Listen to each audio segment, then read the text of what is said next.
सो hey guys, कैसे हैं आप सब। आई होप कि आप सब बढ़िया होंगे, पढ़ाई कर रहे होंगे। सो गाइस, आज हम डिस्कस करने वाले हैं क्लास टेंथ का NCERT chapter first, chemical reactions and equations. So guys, इससे पहले एक कोट है वो हम देख लेते हैं। और ये गाइस कोट है, facts are not science as the dictionary is a not literature. That means कि अगर आपको फैक्ट पता है, किसी इंसान को फैक्ट पता है, तो वो साइंस के इक्वल नहीं है, वैसे जैसे कि डिक्शनरी कोई लिटरेचर के बराबर नहीं होता है। बट फैक्ट गाइस जानने चाहिए। तो गाइज, इससे पहले स्टार्ट करने से पहले मैं आपको कुछ चीज़ें बताता हूँ इस चैप्टर से रिलेटेड। आपने इससे पहले physical equations and chemical equations पढ़े होंगे। सो गाइज, ये क्या होता है, एक बार मैं आपको रिवाइज करवा देता हूँ, लास्ट क्लास में आपने पढ़े होंगे।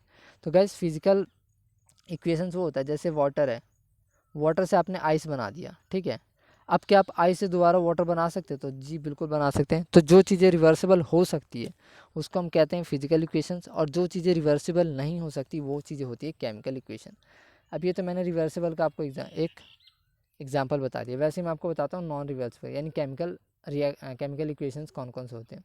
तो गाइस, जैसे देखिए, कोई चीज़ है, मान के चलिए वुड है, ठीक है। वुड को आपने बर्न कर दिया, वुड को बर्न करने के बाद वो किस में कन्वर्ट होगा? ऐश में कन्वर्ट हो गया। अब ऐश से क्या आप दोबारा वुड बना सकते हैं? तो नहीं बना सकते। तो जो चीज़ें हम दोबारा रिवर्स नहीं कर सकते, फर्स्ट पोजीशन से सेकंड पोजीशन में हमने किया, और सेकंड से दोबारा हम फर्स्ट में नहीं कर सकते, तो वो चीज़ क्या होती है? केमिकल इक्वेशंस होती हैं। और जो चीज़ें हो जाती हैं, जो चीज़ें हम कर पाते हैं, उसको हम कहते हैं फिजिकल इक्वेशन। तो आई होप कि आपको ये क्लियर हो गया होगा। सो हम स्टार्ट करते हैं चैप्टर अब।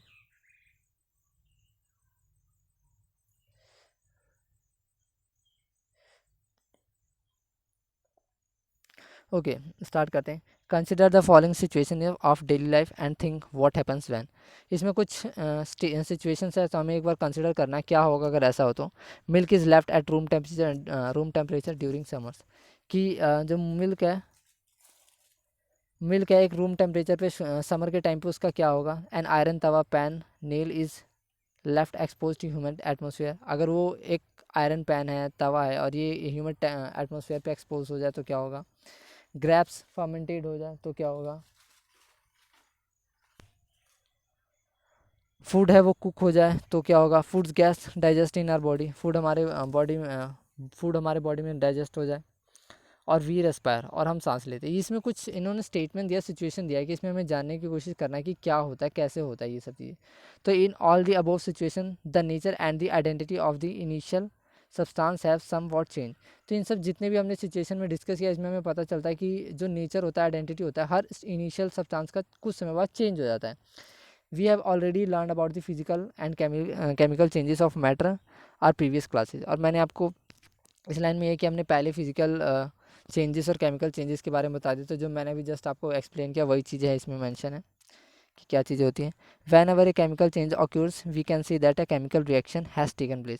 जब भी केमिकल चेंजेस होते हैं, केमिकल चेंजेस क्या होता है? जब भी कोई चीज़ जलता है, फटता है, टूटता है, गिरता है, तो उसमें क्या होता है? केमिकल चेंजेस होते हैं। या फिर कुछ चीज़ें हम ऐड करते हैं, तो सारे क्या होते हैं? केमिकल चेंज होती हैं। तो जब भी केमिकल चेंजेस होती है, तो हम कहते हैं कि केमिकल रिएक्शन वहाँ पे हुआ है। You may perhaps do wondering as to what it is actually mean by the chemical reaction. हो सकता है शायद आपको ये जान के थोड़ा सा वंडरिंग लगे, अजीब लगे, लेकिन केमिकल रिएक्शन का आखिर होता है। हर ये सब चीज़ों में केमिकल रिएक्शन होते हैं। How do we come to know that a chemical reaction has taken place. अब हमें कैसे पता चलता है कि केमिकल रिएक्शन हुआ? तो मैंने आपको बताया कि जब ये कुछ भी चीज़ें होती है, लाइक कोई चीज़ें जलती है, फटती है, टूटती है, गिरती है, या फिर किसी चीज़ को हम ऐड करते हैं, तो उसमें क्या होता है? केमिकल रिएक्शन होता है, केमिकल चेंजेस होते हैं। Let us perform some activities to find answer this question. अब चलो कुछ एक्टिविटीज़ करते हैं और इस क्वेश्चन का आंसर फाइंड करने की कोशिश करते हैं कि केमिकल इक्वेशन को हम कैसे पता करेंगे। एक्टिविटी, अब ध्यान से एक बार एक्टिविटी देखते हैं।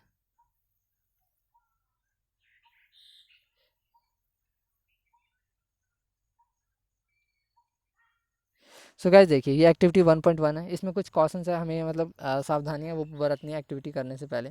वैसे मैं आपको एक्सप्लेन कर देता हूँ, अगर आपको करने का मन हो तो आप ट्राई कर सकते हैं। बट जो चीज़ मैं बता रहा हूँ वही चीज़ है, तो आप देख लीजिए। Question, this activity needs the teachers assistance. तो इस एक्टिविटीज़ में आपको एक टीचर्स की नीड होगी। It would be better if student wear I protection. और इसमें एक आई प्रोटेक्शन गाइज इंपॉर्टेंट है, अगर आप करते हो तो प्लीज़ आई प्रोटेक्शन यूज़ कीजिएगा। उसके बाद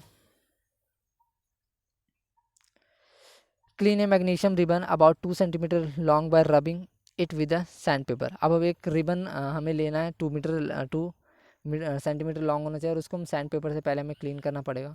hold it with a pair of tongs, और ये देखिए गाइस टोंग्स है, इससे हमें क्या करना है, इसको होल्ड करना है।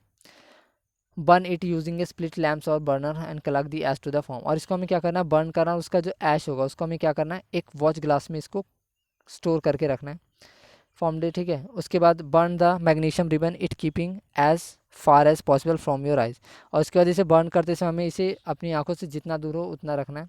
अब हमें इसमें बताना है कि हमने इसमें क्या ऑब्जर्व हुआ। तो गाइस देखिए, जो मैग्नीशियम रिबन था वो जलने के बाद किस में, ऐश में कन्वर्ट हो गया। यहाँ पे जब मैंने बताया था कि जब भी कोई चीज़ बर्न होता है तो किस में कौन सा रिएक्शन होता है, तो केमिकल रिएक्शन। तो यहाँ पे केमिकल रिएक्शन हो रहा है, केमिकल इक्वेशंस हो रहे हैं।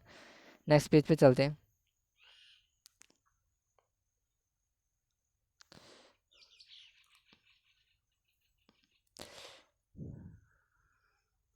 एक मिनट गाइस।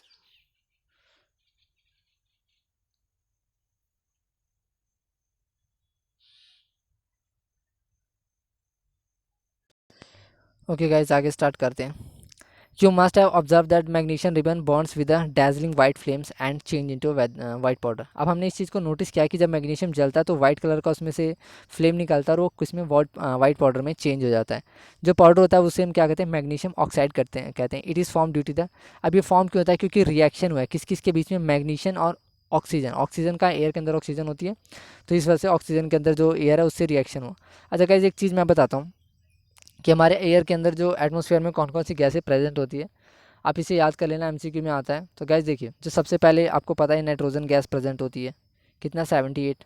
उसके बाद ऑक्सीजन, ऑक्सीजन कितना होता है 21%। उसके बाद और भी सारे गैस होते हैं, लाइक आर्गन हो गया, कार्बन हो गया, जीनॉन हो गया, सी वाटर वेपर्स हो गया। मेन आपको ये दो गैसेज याद रखने, इनके परसेंटेज आप इनका भी याद कर सकते हैं, 0.03% होता है, तो आप इसको याद कर सकते हैं। मेन आपको ये दो ऊपर वाले गैसेज आप याद करके रखना, क्योंकि एग्जाम में ये एमसीक्यू के फॉर्म में आते हैं। सो आगे स्टार्ट करते हैं।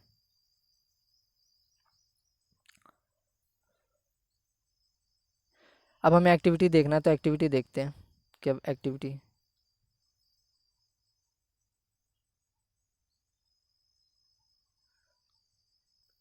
Activity 1.2, take a lead nitrate solution in a test tube. अब हमें एक टेस्ट ट्यूब लेना है, उसमें क्या ऐड करना है, नाइट्रेट लेड नाइट्रेट सॉल्यूशन को ऐड करना है उसमें, और उसके बाद उसमें पोटेशियम आयोडीन सॉल्यूशन को भी ऐड करना है। उसके बाद हमें देखना है कि उसमें क्या क्या चीज़ें हमने ऑब्जर्व की। Activity 1.3, take a few zinc granules in a conical flask और ए टेस्ट ट्यूब। अब देखिए, इस ये इस टाइप का जो ट्यूब है उसमें हमें क्या ऐड करना है, जिंक ग्रैनुल्स ऐड करना है, और इसके अंदर क्या करना है, एक डाइल्यूट करना है, क्या चीज़, HCl हाइड्रोक्लोरिक एसिड और सल्फ्यूरिक एसिड। अब गाइस देखिए, ये एसिड है, तो एसिड को आप जब भी यूज़ करें तो एक अच्छे से यूज़ करें, हैंडल अच्छे से करें इसको। यहाँ पे क्वेश्चन में मेंशन भी कि आप जब एसिड यूज़ करें तो उसको ढंग से यूज़ कीजिए। अब इसमें क्या होगा, जब हमने इसमें चीज़ें ऐड की तो जिंक ग्रैनुल्स में क्या होगा, कुछ चीज़ें हुई हैं, और वो चीज़ें हम कैसे, जब हम इस ट्यूब को जब साइड से टच करेंगे तो हमें फील होगा इसमें क्या होगा, टेम्परेचर इसका इंक्रीज़ हो जाता है। तो ये हमें बताना है कि टेम्परेचर इसमें क्या क्या आपने कुछ फील किया तो टेम्परेचर इंक्रीज़ हो जाता है। जितने भी तीनों एक्सपेरिमेंट थे, एक्टिविटीज़ थे, उसमें हम ये कह सकते हैं कि जो फॉलोइंग ऑब्जर्वेशन है ये हमें हेल्प करते हैं कि केमिकल रिएक्शन हो रहा है कि नहीं हो रहा है। तो गाइस क्या होता है, जब भी केमिकल रिएक्शन होता है तो उसका स्टेट चेंज होता है। स्टेट मतलब क्या, स्टेट के 3 फॉर्म्स होते हैं। फर्स्ट आपका हो गया सॉलिड, लिक्विड, गैस। अब सॉलिड में क्या चीज़ें होती हैं और लिक्विड में क्या होती है, तो जब एक स्टेट से दूसरे स्टेट में चेंज हो जाता है तो हम कह सकते हैं कि वहाँ पे केमिकल इक्वेशंस, केमिकल रिएक्शन हुआ है। गाइस सॉलिड, लिक्विड, गैस के अलावा भी दो स्टेट और होती हैं। एक तो होता है boss Einstein condensate. Boss Einstein condensate क्या होता है, ये बॉस आइंस्टाइन कंडेंसेट वो होता है जब कोई चीज़ों को बहुत ज़्यादा ठंडा किया जाता है, लाइक अब किसी भी चीज़ को -273 डिग्री से ज़्यादा ठंडा नहीं कर सकते। तो जब भी कोई भी चीज़, कोई भी लिक्विड का टेम्परेचर यहाँ तक या सॉलिड का यहाँ तक पहुँच जाता है तो इसके बाद हम कह सकते हैं कि BAC के पास पहुँच गया। और इसके अलावा एक होता है प्लाज्मा। प्लाज्मा क्या होता है, जब किसी चीज़ को बहुत ज़्यादा गर्म किया जाता है तो ये स्टेट आ जाता है। तो 5 स्टेट होते हैं। वैसे आपकी जनरली बुक में 3 ही होती हैं, सॉलिड, लिक्विड, गैस। सॉलिड आपको पता है, लिक्विड पता है, गैस। सॉलिड में आपको कोई भी चीज़ सॉलिड की चीज़ आ गई, लाइक लकड़ी हो गया, आयरन हो गया। लिक्विड में वाटर आ गया, और गैस में आपको ऑक्सीजन, कार्बन, जिनोन, ये सब गैसेज आ गई। और ये प्लाज्मा और BC मैंने आपको बता दिया। अब आगे चलते हैं।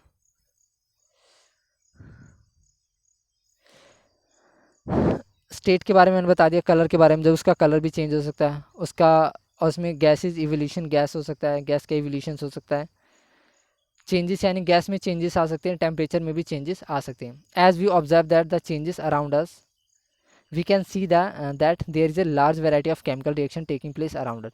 अब हम जैसे कि जानते हैं कि हमारे आसपास बहुत सारी गैसेज है, बहुत सारी चेंजेस होते रहते हैं, तो हम कह सकते हैं कि हमारे तरफ, हमारे आसपास भी बहुत सारे केमिकल रिएक्शन होते रहते हैं। We will study about the various types of chemical reaction and their symbolic representation in this chapter. इस चैप्टर में बहुत सारे रिएक्शंस के बारे में पढ़ेंगे, सिंबॉलिक रिप्रेजेंटेशन के बारे में जानने की कोशिश करेंगे कि ये सब क्या होते हैं।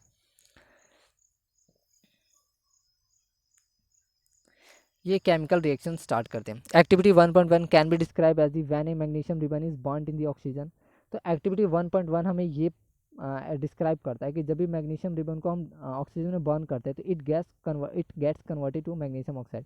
तो जैसे मैग्नीशियम रिबन को हम बर्न करते हैं तो किस में चेंज हो जाता है, ये चेंज हो जाता है मैग्नीशियम ऑक्साइड में। This description of a chemical reaction in a sentence from A quite long. ये जो डिस्क्रिप्शन है काफ़ी ज़्यादा लंबा हो जाता है जब अगर हमें इसको लिखना हो, तो इसके लिए हम क्या करते हैं, it can be written in short term. तो इसको हम शॉर्ट फॉर्म में लिख देते हैं, शॉर्ट टर्म में लिखते हैं, जो कि सिंपलेस्ट वे होता है किसी भी इक्वेशंस को राइट करने का। तो देखिए कैसे मेंशन करेंगे।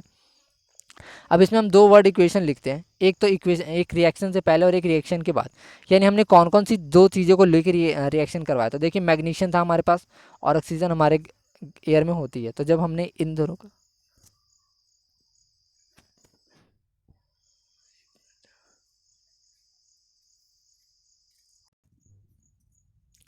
देखिए गाइस जो इसमें मैग्नीशियम और ऑक्सीजन है, ये दोनों ने क्या किया, रिएक्शन किया है, और ऑक्सीजन तो हमारे एयर में प्रेजेंट होता है। तो जो चीज़ें रिएक्शन करती है उसको हम कहते हैं रिएक्टेंट। और रिएक्शन के बाद ये जो आप एरो का साइन देख रहे हैं, ये रिएक्शन, केमिकल रिएक्शन को सिंबल शो करता है। तो रिएक्शन के बाद जो हमें प्रोडक्ट मिलता है, जो उसके बाद जो रिएक्शन होने के बाद जो चीज़ें मिलती है, तो उसको हम कहते हैं प्रोडक्ट। जब हमने मैग्नीशियम प्लस ऑक्सीजन को रिएक्ट करवाया तो हमारे पास क्या मिला, मैग्नीशियम ऑक्साइड मिला।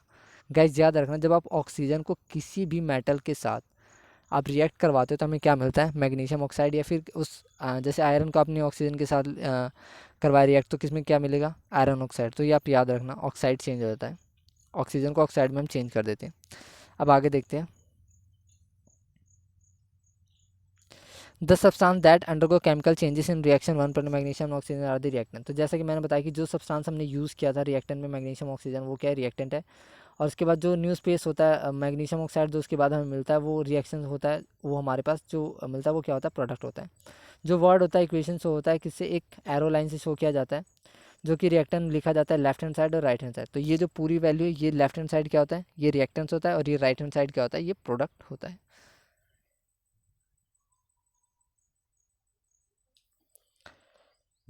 और उसके बाद इसमें तो कुछ इंपॉर्टेंट ऐसा है नहीं, जो मैंने बताया ऑलरेडी वही चीज़ें। अगले पेज पे चलते हैं, थर्ड पेज पे।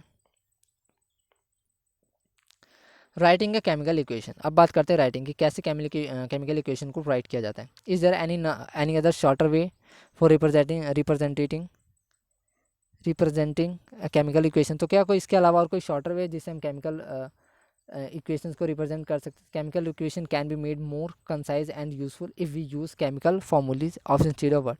अब देखिए गाइस, इसके अलावा भी बहुत सारी और शॉर्टर वे है कि हम, जैसे मैग्नीशियम ऑक्साइड है, तो मैग्नीशियम ऑक्साइड को पूरा ना लिख के हम क्या उसकी जगह लिख सकते हैं, Mg लिख सकते हैं। ऑक्सीजन को पूरा ना लिख के हम उसकी जगह क्या लिख सकते हैं, केवल O2 लिख सकते हैं। अगर O2 हम लिखेंगे तो उसकी जगह हमें पता चल जाएगा यहाँ पे ऑक्सीजन है। तो इससे शॉर्टर वे ये है कि Mg प्लस O2 यानी मैग्नीशियम प्लस ऑक्सीजन, जब हमने इन दोनों को रिएक्ट करवाया तो क्या मिला, मैग्नीशियम ऑक्साइड हमें मिल गया। तो ये उससे और शॉर्टर वे है। अब गाइस देखिए, हमने यहाँ पे ये चीज़ें तो मेंशन कर दी, ठीक है, कि मैग्नीशियम और मैग्नीशियम को जगह हम Mg लिख देंगे, ऑक्सीजन की जगह O2 लिख देंगे। बट हमें इसके अलावा इनके मॉलिक्यूल्स को भी इक्वल करना होता है। जैसे कि देखिए, a chemical equation represent the chemical reaction if you recall formula of magnesium oxide. इसकी जगह हमने फार्मूला लिख दिया, इसमें यही चीज़ है। Count and compare the number of atoms of each element of the LHS and R। अब गाइस इसमें हमें क्या करना है, इनके एलिमेंट्स को भी, मॉलिक्यूल्स को भी काउंट करना है, कि एटम्स को भी काउंट करना है कि इसमें कितने एटम्स मॉलिक्यूल्स हैं। देखिए जैसे यहाँ पे मैग्नीशियम 1 है, यहाँ पे ऑक्सीजन की वैल्यू कितनी है, 2 है। बट यहाँ पे देखिए मैग्नीशियम 1 है, वो तो ठीक होगी, यहाँ भी मैग्नीशियम 1 है और यहाँ भी मैग्नीशियम 1 है। बट यहाँ पे ऑक्सीजन 2 और यहाँ पे मैग्नीशियम कितना है, 1 नहीं है। तो ये क्या होगा, ये कंपेयर नहीं होगा। तो हमें इसके इक्वल भी करना पड़ेगा, जिसे हम बैलेंसिंग ऑफ इक्वेशन कहते हैं। तो हमें इसी को बैलेंस करना पड़ेगा। तो बैलेंस करने के लिए देखिए क्या करेंगे, पहले से एक बार पढ़ते हैं। और अगर ये बैलेंस नहीं होता तो क्या होता है, अगर ये बैलेंस नहीं होगा तो जो इक्वेशन होगा वो, तो गैस हमें पहले इसको बैलेंस करना पड़ेगा, क्योंकि अगर हम बैलेंस नहीं करेंगे तो फिर ये चीज़ें सही नहीं होंगी। तो बैलेंस नहीं है इसका मतलब क्या है, इनके मास जो है ना, मास वो क्या है, सेम नहीं है। तो इसको हम पहले मास को सेम करेंगे। और इस टाइप की इक्वेशन जो बैलेंस नहीं हो तो इसको हम क्या कहते हैं, स्केलेटल केमिकल इक्वेशंस कहते हैं। जैसे कि यहाँ पे मेंशन है स्केलेटल केमिकल इक्वेशन। अब बात करते हैं बैलेंसिंग ऑफ केमिकल इक्वेशन की, कैसे बैलेंस किया जाता है। तो अगले, ठीक है, ओके देखिए, recall the law of conversion of mass that you studied in class 9। अब गाइज हमने क्लास 9th में ये पढ़ा था कि कैसे मास को चेंज किया जाता है, कैसे मास को चेंज किया जाता है, तो वो हमें याद करें। ओके गाइज देखिए, 9th क्लास में आपने पढ़ा होगा मास के बारे में कि मास कभी भी किसी भी प्रोडक्ट का ना तो आप इंक्रीज़ कर सकते हो ना हो डिक्रीज़ कर सकते हो। जो भी प्रोडक्ट का मास होता है वो सेम रहता है। ना आप इसे क्रिएट कर सकते हो, ना आप इसे क्रिएट कर सकते हो, ना ही आप इसे डिस्ट्रॉय कर सकते हो केमिकल इक्वेशन से। ओके सो जैसे कि देखिए गाइज, कैसे आप इसके एग्जांपल को समझ सकते हैं। जैसे हमारे पास 10 kg वाटर है, ठीक है, मानिए 10 kg वाटर है। अब इस 10 kg वाटर को हमने क्या आइस में कन्वर्ट कर दिया। तो ऐसा तो है नहीं कि आइस में कन्वर्ट करते ही ये 10 kg से 9 kg हो जाएगा या फिर 11 kg रहेगा। मतलब एटलीस्ट होगा तो ये 10 kg है ना, क्योंकि हमने कन्वर्ट ही तो किया, ऐसा तो नहीं है कि इंक्रीज़ या डिक्रीज़ किया। तो वही चीज़ है कि मास, अब जब केमिकल इक्वेशन करते हैं तो मास ऐसा नहीं होता इंक्रीज़ या डिक्रीज़ होता है, वो बस मतलब चेंज हो जाता है, बट उसकी जो वैल्यू है वो सेम ही रहती है। तो वही चीज़ें इसमें है। अब आगे देखते हैं।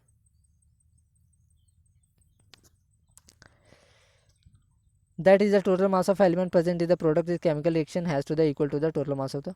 तो इसमें ये कहने की बात है कि जो रिएक्टेंट है और इसके आगे क्या है, प्रोडक्ट है, तो इसमें जो दोनों का मास है ना हमेशा क्या होना चाहिए, सेम होना चाहिए। और हमने पहले वाले इक्वेशन में देखा, एक साइड तो ऑक्सीजन की वैल्यू 2 थी और एक साइड ऑक्सीजन की वैल्यू 1 थी। तो जब ये चीज़ें क्या होगी, अनबैलेंस होगी, तो हमें इसे क्या करना है, बैलेंस करना पड़ेगा।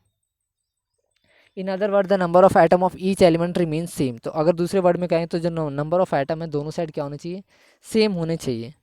After the chemical equation, chemical reaction के बाद में, hence we need to the balance skeletal chemical. इसी वजह से अगर हम अगर ये नहीं ऐसा होगा तो हमें स्केलेटन केमिकल इक्वेशन का यूज़ करके उस चीज़ को क्या करना पड़ेगा, बैलेंस करना पड़ेगा।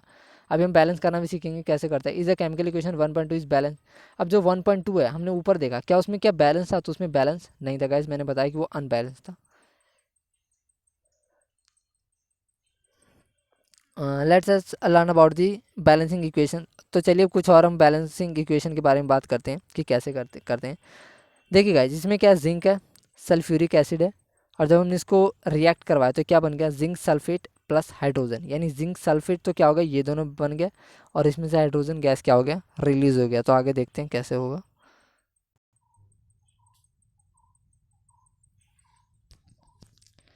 ओके देखिए, जिंक का केमिकल नेम Zn और sulphuric acid. Guys sulphuric acid का इंपॉर्टेंट है, तो आप केमिकल नेम याद करें ना, H2SO4 एग्जाम में आ सकता है कि सल्फ्यूरिक एसिड का केमिकल नेम क्या है। उसके बाद जब हमने इन दोनों को रिएक्ट करवाया तो क्या हो गया, जिंक सल्फेट बन गया, जिंक सल्फेट प्लस हाइड्रोजन। अब यहाँ पे गाइस देखिए ये चीज़ कि इक्वेशन बैलेंस है कि नहीं। आप एक बार देखिए, यहाँ पे Zn 1 है, जिंक 1 है, और यहाँ पे देखिए जिंक, ये जिंक क्या है, ये जो 4 है ना, ये किसके साथ हम मानेंगे, ये O के साथ मानेंगे, पूरी वैल्यू नहीं है 4 के साथ। तो आप इसे 4 के साथ पूरा ये मत मान लेना कि जेड जिंक भी 4 है और सल्फर भी 4 है और ऑक्सीजन भी 4 है, ऐसा नहीं है, सिर्फ ऑक्सीजन 4 है। देखिए जिंक 1 है, यहाँ पे जिंक 1 है, बैलेंस हो गया।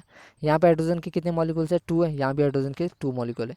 यहाँ पे एस सल्फर की क्वांटिटी 1 है, यहाँ भी सल्फर की क्वांटिटी 1 है। यहाँ पे ऑक्सीजन की क्वांटिटी 4 है, यहाँ पे ऑक्सीजन के भी एटम्स या मॉलिक्यूल्स 4 है। तो यानी ये चीज़ें क्या है, ये बैलेंस्ड है, क्योंकि हमने ये चेक कर लिया। तो ये चीज़, इसको हमें बैलेंस करने की ज़रूरत नहीं है। अब आगे देखते हैं गाइज, आपने इस टेबल से भी कर सकते हैं कि यहाँ देखिए, यहाँ पे जिंक 1 है लेफ्ट हैंड साइड, यहाँ भी जिंक 1 है, यहाँ पे हाइड्रोजन 2 है लेफ्ट हैंड साइड, यहाँ पे 2 है, यहाँ पे सल्फर 1 है, ऑक्सीजन 4 है, ऑक्सीजन 4 है। तो इस ये आप टेबल बना के भी कर सकते हैं। As the number of atom each element is the same on both side. जैसे कि देख रहे हैं कि जो एटम है दोनों साइड सेम है, तो इसलिए हम कह सकते हैं कि ये जो इक्वेशन है वो क्या है, बैलेंस है। चलिए कुछ और इक्वेशन को हम बैलेंस करने की कोशिश करते हैं। अभी गाइज देखिए, ये Fe क्या होता है, फेरिक होता है iron, Fe plus H2O plus. अब देखिए गाइज, ये जो यहाँ पे रिएक्टेंस थे, फेरिक प्लस H2O, इन दोनों को रिएक्ट करवाने के बाद क्या बना, फेरिक ऑक्साइड बना, और ये हाइड्रोजन गैस रिलीज हो गई। तो यहाँ पे Fe1 है, यहाँ पे Fe3 है, देख लीजिए। यहाँ पे Fe1 और यहाँ पे Fe3 है। यहाँ पे हाइड्रोजन के 2 मॉलिक्यूल्स है, यहाँ पे हाइड्रोजन के 2 मॉलिक्यूल्स है, ठीक है। यहाँ पे ऑक्सीजन सिंगल और यहाँ पे ऑक्सीजन 4 है, तो ये बैलेंस नहीं है, तो हमें इसको क्या करना पड़ेगा, बैलेंस करना पड़ेगा।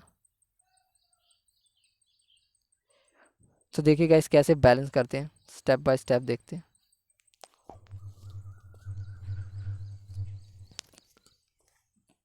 To balance a chemical equation first draw box around the each of the formula. देखिए गाइस पहले बैलेंस करने के लिए क्या करेंगे, बॉक्स ड्रॉ कर देंगे दोनों साइड बैलेंस करने के लिए। Ferric H2O, ferric oxide and hydrogen. देखिए यहाँ पे फेरिक 1 है, यहाँ पे फेरिक 3 है। ये तो मैंने ऑलरेडी आपको बता दिया कि बैलेंस नहीं है। स्टेप 2 में क्या करना है, इनको काउंट कर लेना कि जो जो मॉलिक्यूल्स दे रखा है उनको लिख दिया। अब आगे स्टेप 3 देखते हैं क्या है। स्टेप 3 में क्या है, it is often convenient to start balancing with the compound of that contain maximum. तो सबसे पहले हम क्या करेंगे, जो मैक्सिमम नंबर ऑफ एटम जिसके पास है, जैसे कि हम देख रहे हैं मैक्सिमम नंबर इसमें किसके पास है, ऑक्सीजन के पास है। तो पहले हम क्या करेंगे, ऑक्सीजन से इसको बैलेंस करना स्टार्ट करते हैं, ठीक है। तो देखिए which has the maximum use the criteria we select ferric oxide and the element oxygen in it। हाँ तो हमने इसमें क्या किया, फेरिक ऑक्साइड सेलेक्ट किया और इसके अंदर जो एलिमेंट है ऑक्सीजन उससे हमने स्टार्ट किया। अब हमने देखा कि यहाँ पे ऑक्सीजन के 4 आइटम है राइट हैंड साइड में, बट लेफ्ट हैंड साइड में कम है, तो लेफ्ट हैंड साइड को बैलेंस करते हैं। तो देखिए इनिशियल में यानी पहले देखिए यहाँ पे क्या था 1 था और उसके बाद प्रोडक्ट में क्या था 4 था, तो हमने दोनों साइड क्या किया, इसको भी हमने 4 कर दिया और ये तो ऑलरेडी 4 है ही, तो इस चीज़ को हमने क्या किया, बैलेंस कर दिया। यानी लेफ्ट हैंड साइड में हमने क्या किया, इसको 4 से मल्टीप्लाई कर दिया। अब गाइस देखिए क्या होता है, जब हमने H2O को 4 से यहाँ पे मल्टीप्लाई कर दिया, to to equalize the number of atoms it must be remember that we can not alter the formula of the compound और एलिमेंट इन्वॉल्व द रिएक्शन। तो गाइस देखिए जब भी हम इसमें क्या करते हैं, कोई भी नंबर ऑफ एटम इंक्रीज करते हैं डिक्रीज करते हैं, तो इसमें फार्मूला कंपाउंड का चेंज नहीं होता, वो वही रहता है। For example balancing oxygen atoms we can coefficient, जैसे कि हमने इसके आगे 4 लगा दिया तो भी वाटर ही है, ऐसा नहीं है कि 4 लगाने से वाटर कुछ हो गया। जैसे अगर हमें पता है कि जो सोडियम क्लोराइड होता है NaCl होता है, NaCl सॉरी ऐसे लिखा जाता है NaCl। अगर हमने इसके आगे कुछ भी बैलेंस करने के लिए 4 लगा दे तो ऐसा नहीं कि NaCl से कुछ और चीज़ होगी, वो वही अभी भी NaCl ही है, सोडियम क्लोराइड ही है। ओके तो देखिए गाइस यहाँ पे फेरिक 1 था, यहाँ पे फेरिक 3 हो गया। अब हमें फेरिक को भी बैलेंस करना है, तो फेरिक को एक चीज़ अभी हमने बैलेंस की थी, यहाँ पे देखिए वाटर कितना है, वाटर के 4 मॉलिक्यूल्स और यहाँ पे वाटर देखिए कितना है H2O। हाइड्रोजन कितना है, यहाँ पे हाइड्रोजन 2 4 ज़ा 8 है, हाइड्रोजन कितना है 2 4 ज़ा 8 और यहाँ पे हाइड्रोजन देखिए 4 ये रहा, यहाँ पे सिर्फ 4 ही है और यहाँ पे नहीं, यहाँ पे 2 है और यहाँ पे ऑक्सीजन देखिए 4 और यहाँ पे ऑक्सीजन 4 है। ऑक्सीजन तो बैलेंस हो गया बट हाइड्रोजन अभी भी बैलेंस नहीं, तो अब हाइड्रोजन को बैलेंस करना पड़ेगा। देखिए आगे step 4 Fe and H atoms are still not balance. जैसे कि हमें पता है कि ये Fe है यानी फेरिक और ये हाइड्रोजन अभी भी बैलेंस नहीं है, क्यों, क्योंकि यहाँ पे हाइड्रोजन 2 है। गाइज ये मत कंफ्यूज कर लेना कि यहाँ पे हाइड्रोजन 2 हो गया, क्योंकि ये 4 भी है, तो ये दोनों मल्टीप्लाई हो जाएंगे। तो हाइड्रोजन के कितने मॉलिक्यूल्स हो गए, हाइड्रोजन के 8 मॉलिक्यूल्स हो गए, तो अभी भी हाइड्रोजन बैलेंस नहीं है, तो अब हमें हाइड्रोजन को बैलेंस करना पड़ेगा। हाइड्रोजन स्टार्टिंग में देखिए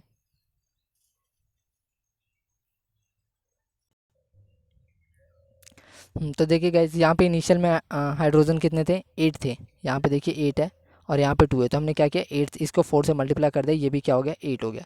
तो अब यहाँ पे देखिए तो हाइड्रोजन क्या हो गया, बैलेंस हो गया। तो हाइड्रोजन के अब आगे देखते हैं, यहाँ पे देखिए यहाँ पे फेरिक 1 है, फेरिक के 1 मॉलिक्यूल्स है, यहाँ पे भी फेरिक के, यहाँ पे फेरिक के 3 मॉलिक्यूल्स हो गए। तो यहाँ पे अब देखिए यहाँ पे हाइड्रोजन कितना हो गया 8 हो गया और यहाँ भी हाइड्रोजन कितना है 8 है। अब यहाँ पे ऑक्सीजन देखिए कितना है, ऑक्सीजन 4 है और यहाँ पे ऑक्सीजन 4 है। बस ये क्या है, फेरिक है जो अनबैलेंस है, तो फेरिक यहाँ पे देखिए 3 है, यहाँ पे फेरिक कितना 1 है, तो इसके आगे सिंपली हम क्या कर देंगे 3 लगा देंगे, तो फेरिक यहाँ भी 3 हो गया, फेरिक यहाँ भी 3 होगा, तो ये चीज़ें बैलेंस हो गई। तो गाइस आज हम पेज नंबर 4 तक ही करते हैं, ठीक है। फर्स्ट पार्ट के लिए काफ़ी वीडियो लंबा हो चुका है, तो अगले पार्ट के लिए वीडियो मैं जल्दी अपडेट करवा दूँगा। तो प्लीज़ आप चैनल को सब्सक्राइब कर लीजिएगा और अगर कुछ भी आपको डाउट हो तो आप कमेंट बॉक्स में कमेंट कर दीजिएगा, ताकि मैं अगली क्लास में उसको ऐड कर लूँगा और वो चीज़ आपको एक्सप्लेन करवा दूँगा। So guys thank you, have a good day.